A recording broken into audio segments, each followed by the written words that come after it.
My name is Vivian, a 30-year-old dentist with my own little clinic in the heart of the city. It's a cozy place, filled with the hum of dental equipment and the occasional laughter of my patients. I've always been ambitious, driven by a passion for my profession and the satisfaction of helping others. But when I step out of my clinic, I step into a completely different world, my life with Tom. Tom is my husband, an office clerk in a nondescript building downtown. He's the kind of man who finds comfort in routine, in the predictable ebb and flow of paperwork and office small talk. We met during our college years, an unlikely pair, the aspiring dentist and the laid-back literature major. Our love story wasn't one of instant fireworks, but rather a slow burn, a gentle warmth that grew over shared coffees and late-night study sessions. Our life together was simple, yet fulfilling. We lived in a modest apartment on the outskirts of the city, decorated with mismatched furniture and framed photos of our travels. Tom had always been content with our modest lifestyle, never one to chase after luxury or extravagance. But things began to shift subtly, almost imperceptibly, as my career took off and his stagnated. One evening, after a long day at the clinic, I found Tom sitting on our old sofa, the one with the frayed edges and the stubborn coffee stain. The TV was on, but he wasn't watching. He seemed lost in thought, a rare furrow creasing his normally smooth forehead. "Hey," I greeted, dropping my bag and sinking next to him. "Tough day." He glanced at me, forcing a smile. "Just the usual. How was the clinic?" "Busy as ever. Mrs. Jenkins came in for her checkup." "You know, she asked about you again," I said, trying to lighten the mood. Tom chuckled, but it didn't reach his eyes. "That's Mrs. Jenkins for you. Always keeping tabs on us." There was a pause, a silence that stretched uncomfortably. I nudged him gently. "What's on your mind, Tom?" He sighed, turning off the TV. "It's just, do you ever think about how different our worlds are? Your clinic, your patients, and me, just sorting files and answering phones."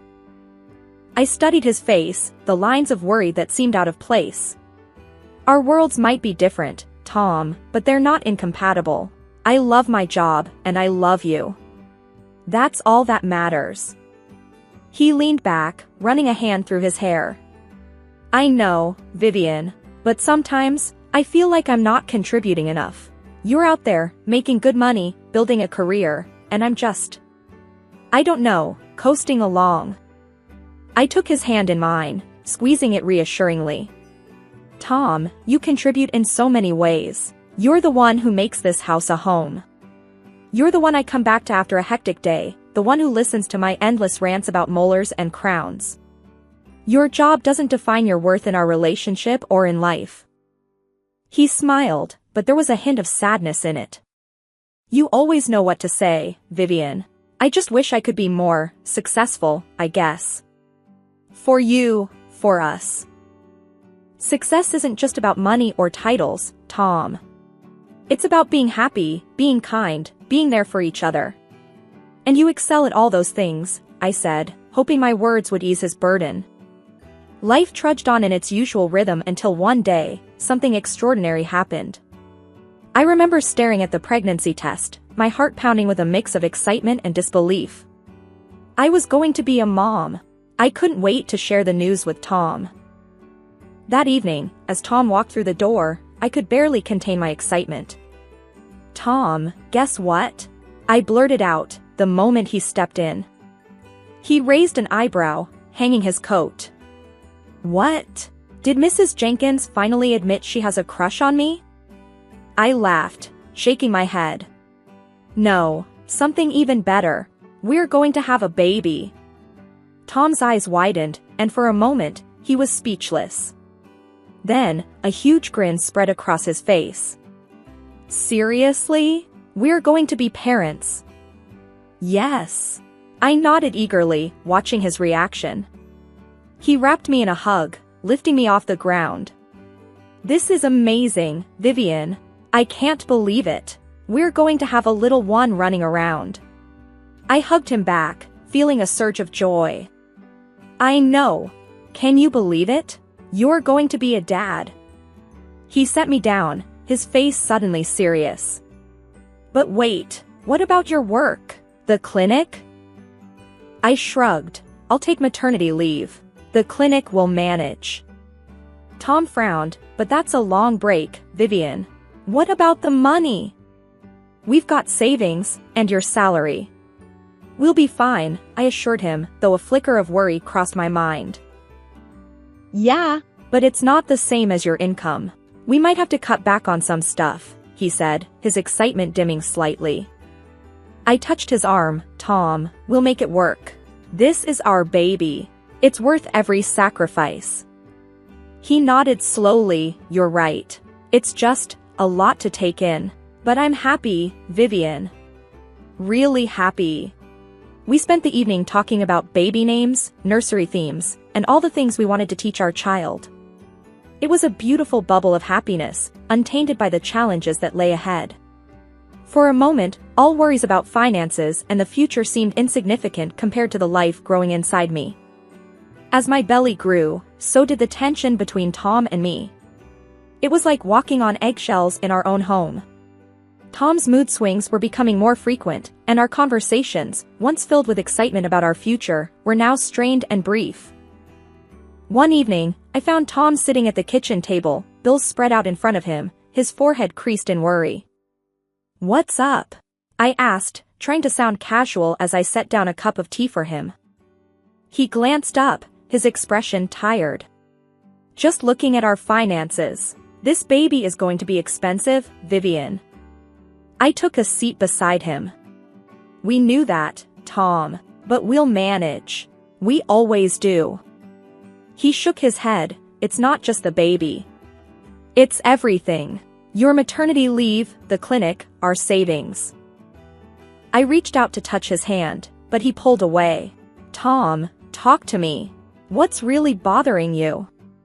It's just, he sighed heavily. I feel useless, Vivian. You're there, doing everything, and what am I doing? Just adding more stress. Hey, you are not useless, I said firmly. You're going to be a father. That's something. He scoffed, a father who can't even provide properly for his family. Some role model I'll be. His words stung, but I tried to keep my voice even. Tom, we're in this together. You're not alone in this. Feels like it, though, he muttered, standing up abruptly. I need some air. I watched him grab his coat and head out the door, feeling a mix of frustration and worry. Our talks were turning into one-sided conversations, and I felt helpless watching him pull away. The days turned into weeks, and Tom started coming home late, reeking of alcohol. One night, I confronted him as he stumbled through the door. Where have you been? It's past midnight. He shrugged off his coat, avoiding my gaze. Out with the guys. Needed to blow off some steam. At a bar? Really, Tom? I couldn't hide my disappointment. What's it to you?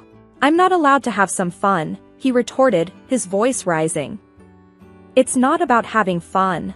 It's about being responsible. We have a baby on the way, for God's sake. He laughed bitterly. Oh, I'm well aware. How could I forget with you constantly reminding me? I felt a pang of hurt. That's not fair, Tom. I'm worried about you, about us. He shook his head. Save it, Vivian.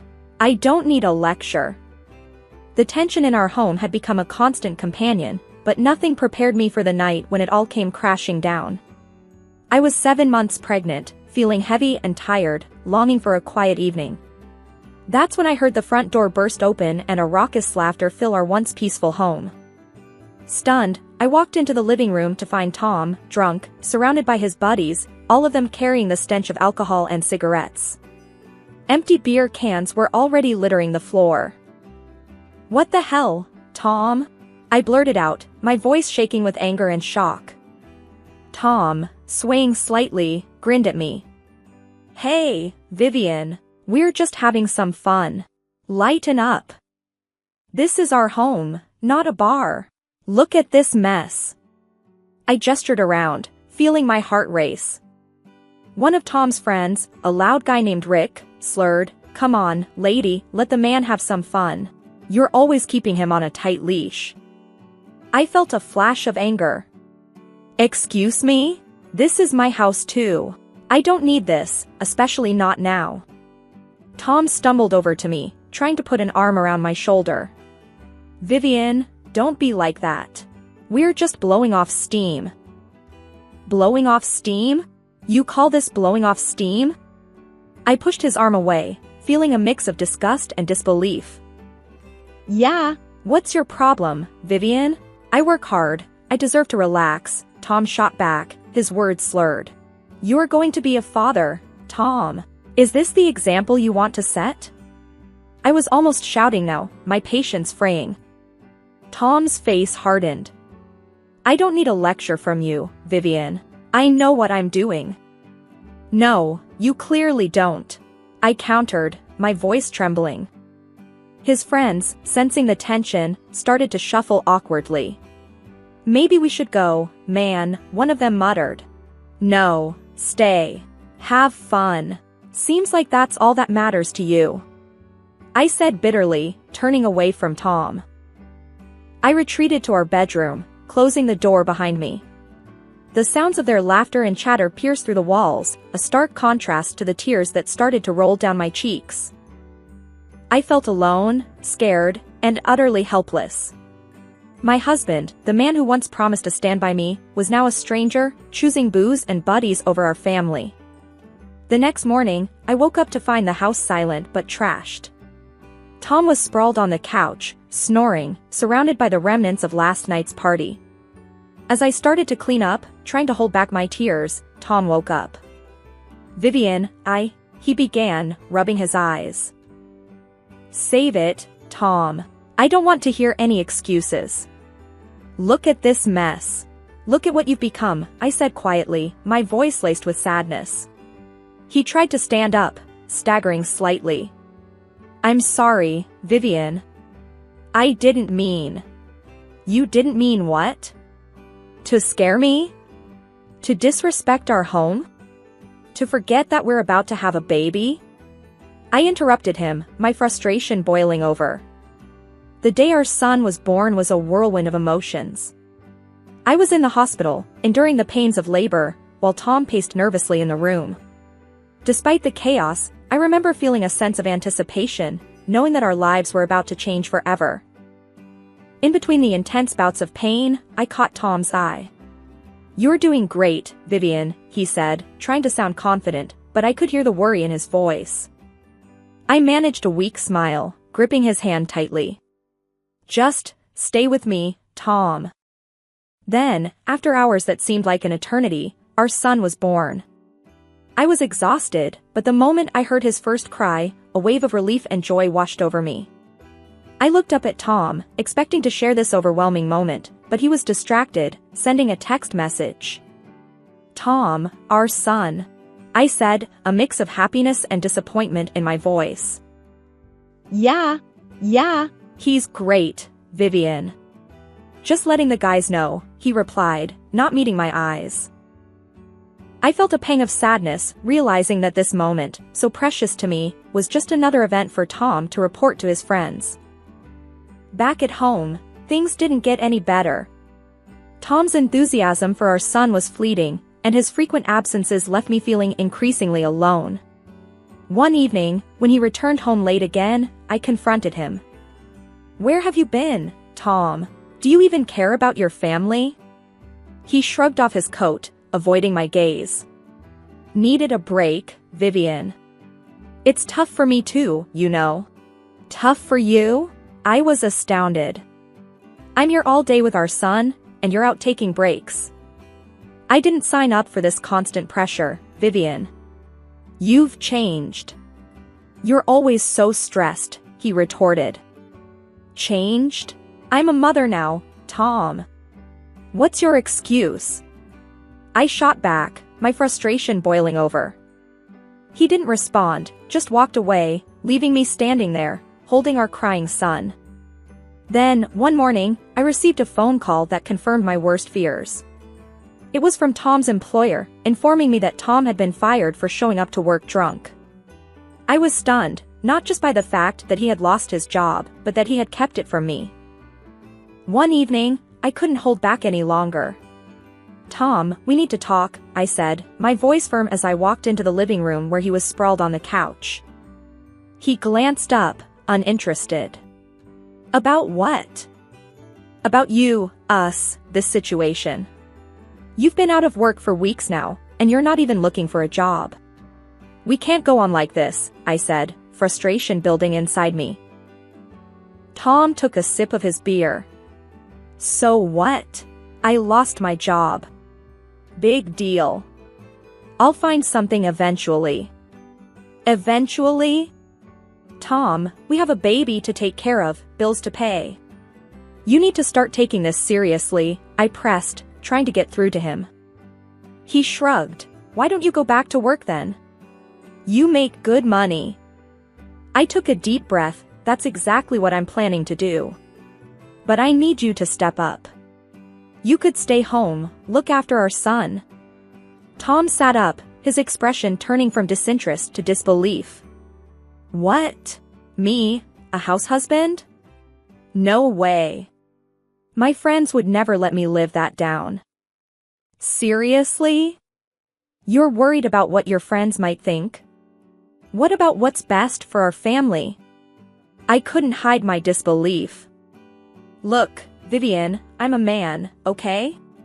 Men don't just sit around at home changing diapers and feeding babies," he retorted, his tone defiant. I felt my temper rising. "Being a man is about taking responsibility, Tom. It's about doing what's needed for your family, not about fitting into some outdated stereotype." Tom laughed mockingly. "Oh, so now you're going to lecture me about being a man? You have no idea. This isn't about lecturing, Tom. It's about reality. We're in trouble here, and you're just escaping into your little world where everything's fine," I said, my voice shaking with anger. He stood up, facing me. "I don't need to justify myself to you, Vivian. I'm not going to be some stay-at-home dad while you go off and play the hero.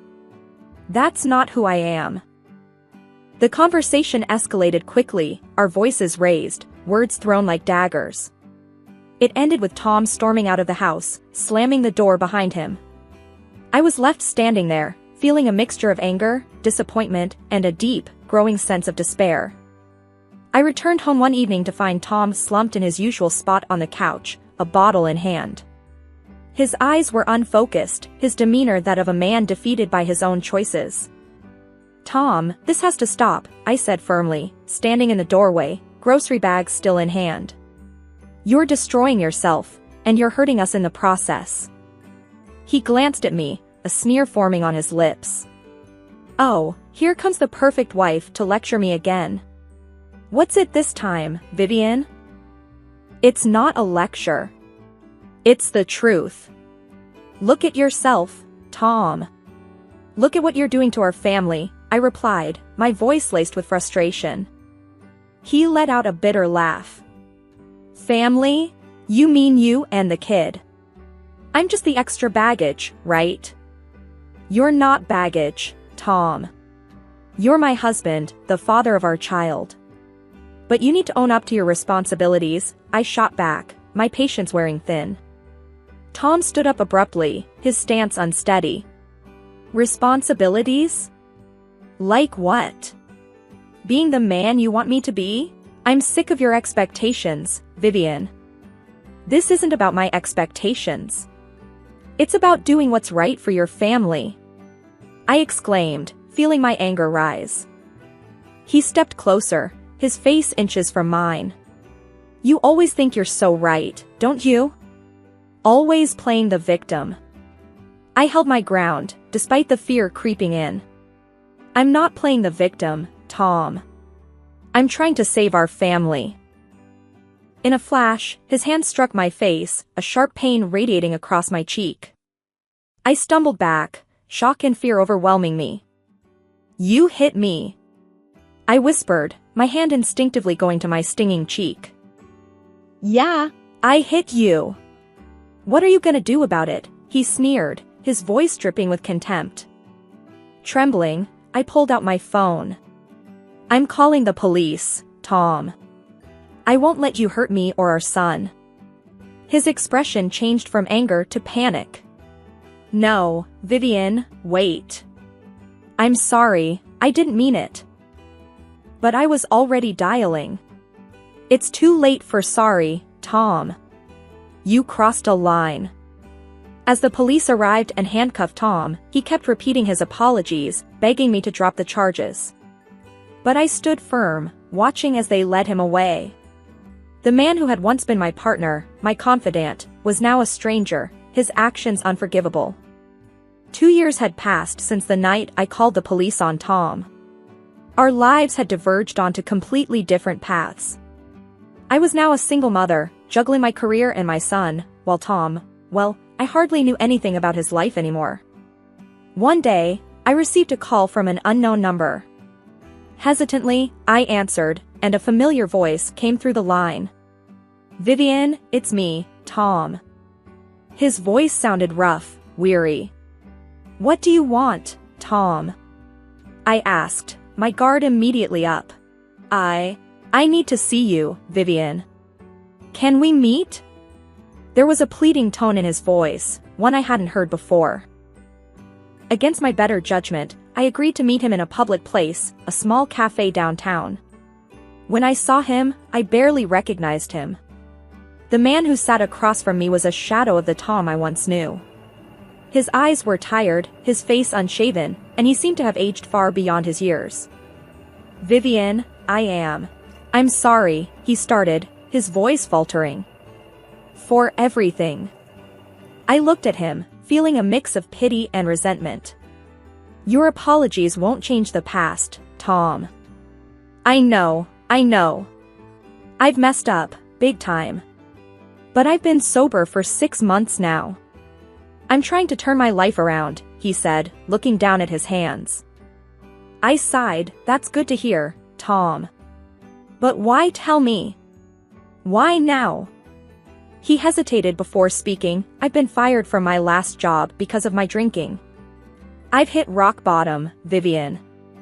I have nothing left. I was hoping, maybe you could help me. Lend me some money."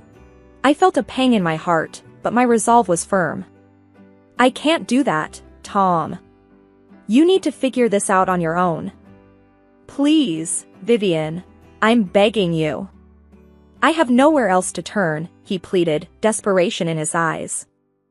I shook my head. "No, Tom. Helping you financially is not the solution. You need to take responsibility for your life. I have our son to think about." He looked defeated, his shoulders slumping. "I understand. I just wanted to try." We parted ways, and as I walked away, I felt a sense of closure. It was a bittersweet feeling, knowing that the man I once loved was now a stranger, but also a sense of relief that I had moved on, building a life for myself and my son.